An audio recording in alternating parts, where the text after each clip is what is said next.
Ah, yun ba yung nag...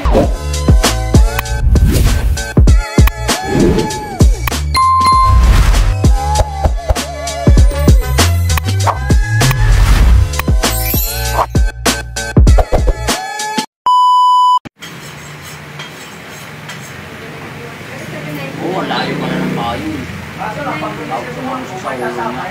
Ah, yun ba yung nagdaldal? Oo, Marte lang. Kasi dito kasi po yan.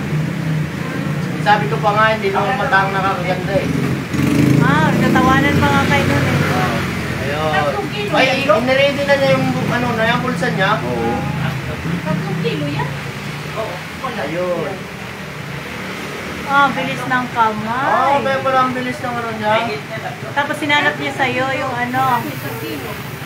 Yung 500. O, diba? 1,000 daw pira niya. Oo, yun ang sabi sa akin. Oo, 1,000 ang pera na sabi ko, bakit 400 lang? Kaya sabi ko, 400 lang. Ayan. Paano kayo niya kinuha ulit? Ayun, oo, tignan natin. Hindi, pupunutin niya ulit yun. Nung pagkasabi ko na CCTV, ano mo? Oo. Doon na niya pupunutin nung...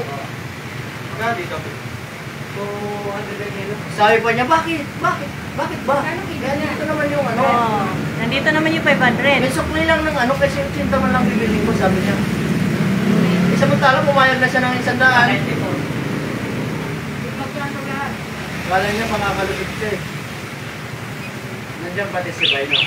Oo, dumating na si Hindi rin Bay. napansin ni Bay na siniksik sa gilid sa bulsa. Oo, kinasa likod ko si Bay eh. Bilis ng kamay. Nandun pa yun sa baba si Bay, nasa motor ba? Pag-minuto. Oh, tagal ko ba yun namot yun yung ano? Digo, kaya tinitingnan ko kasi ako yun. Gusto na niya, sabi yung ibigay na yung ano. Oo, yun na. Nayamot na nga niya sa akin. Kung paano niya ilabas yung Kaso eh. Ay, panoorin mo kung paano niya yan. Bumili kanina ang bilis ng kamay. Pagkabigay sa kanya ng 900, kinuha niya 500, siniksik dito, sabi nga, kulang. Ayan na oh. Tinukot na yung 500 oh. Ayan o. O, diba? Sabi niya, bakit ba? Kasi andito naman yung 500.